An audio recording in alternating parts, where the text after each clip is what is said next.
Don't forget to subscribe to Ember of Emotions and watch till the end, because this story will pull you into a darkness you might never forget. When Emily first saw the old Victorian house, it looked like a dream.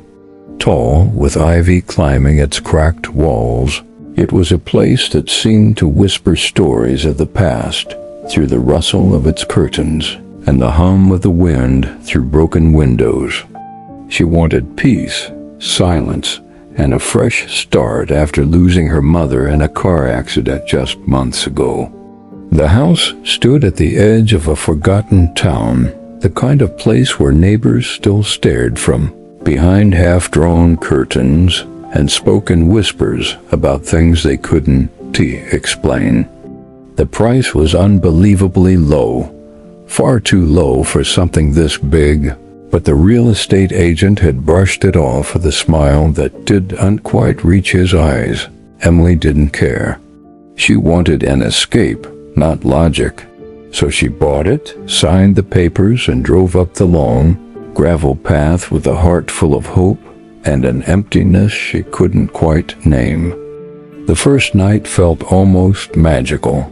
She unpacked her books, lit a candle, and sat near the window with tea, watching the fog curl around the trees.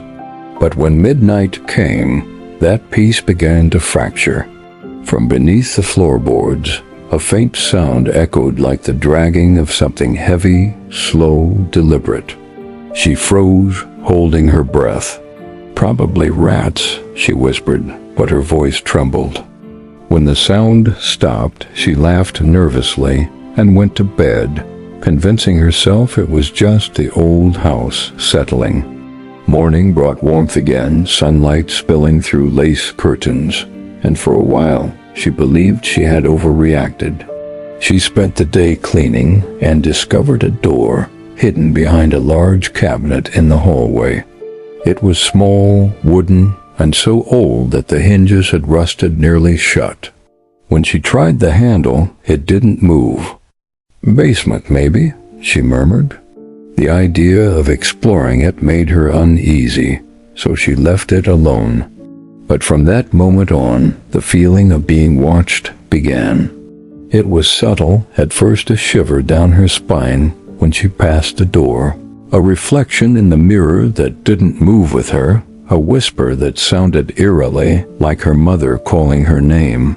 That night, the dragging sound returned, but this time it was louder, closer. It came from directly beneath her room. She pressed her ear against the floor and froze. There was breathing. Heavy, slow breathing. She ran downstairs, her heart pounding, and found the small door slightly ajar, even though she remembered clearly that it had been stuck shut. A cold wind slipped through the crack, smelling of damp soil and old metal. She whispered to herself, "You're imagining it, Emily, it's just the wind." But when she touched the doorknob, something inside tapped back once, twice, then a long, drawn-out scrape. She stumbled backward, terrified, and slammed the door shut, pushing the cabinet back against it with all her strength. The days that followed felt like a slow descent into madness. The house began to change. Lights flickered even when there was no storm. Her reflection in the mirror seemed delayed, as if it was remembering her after she had already walked away. And every single night, at exactly 3:17 a.m., she'd hear the same soft knocking from the basement door. It wasn't random. It was rhythmic, as if it wanted her to answer. Curiosity and fear battled inside her until one rainy evening, she decided she couldn't take it anymore. She moved the cabinet aside and with a crowbar forced the basement door open. A gust of cold air hit her face, carrying the scent of rot and something else, something metallic, like old blood and stagnant water. She took her flashlight and descended the narrow stairs, realizing with growing dread that the walls weren't brick. They were wood, carved with strange, uneven symbols. The deeper she went, the quieter the world became. Even the sound of the rain outside vanished completely. At the bottom, she found a small, windowless room. The air was heavy, thick, and it felt like the walls themselves were breathing. In the center of the room was an old wooden chair, tied with frayed rope. Next to it, a dusty photograph rested on the floor. It was a picture of a woman who looked almost exactly like her, standing beside the very same house. On the back of the photo, written in trembling handwriting, were 4 chilling words: "Don't let her out." A loud thud echoed from behind her. The door had slammed shut on its own. Her flashlight flickered, and for a terrifying moment, in the beam's trembling light, she saw a figure in the corner, long hair, pale skin, and eyes that shimmered like wet glass. It whispered, "You opened it." Emily screamed, running to the door, pounding it with both hands, but it wouldn't move. The whisper grew louder, closer, until she could feel cold breath on her neck. "I waited so long, ... double quote," it hissed.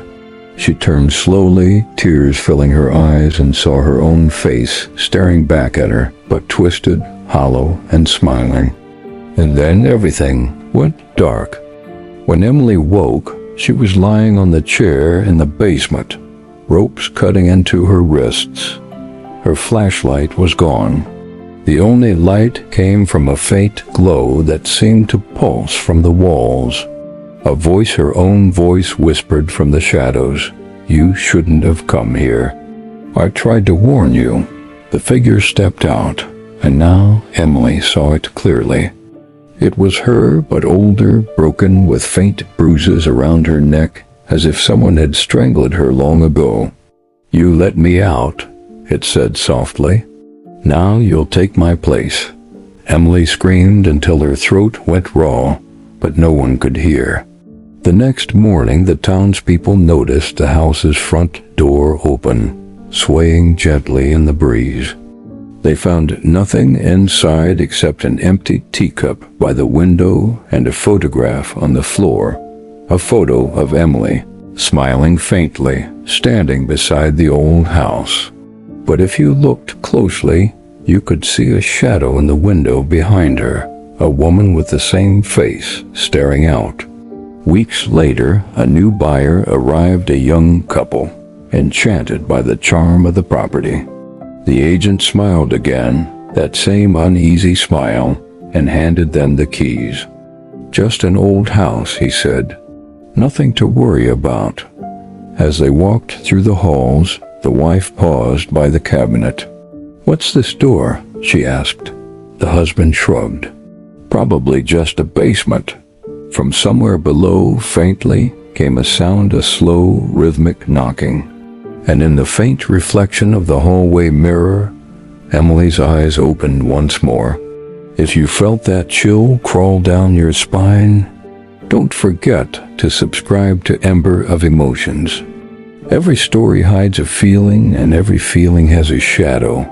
Watch until the end, because on this channel, emotions burn deeper than fear.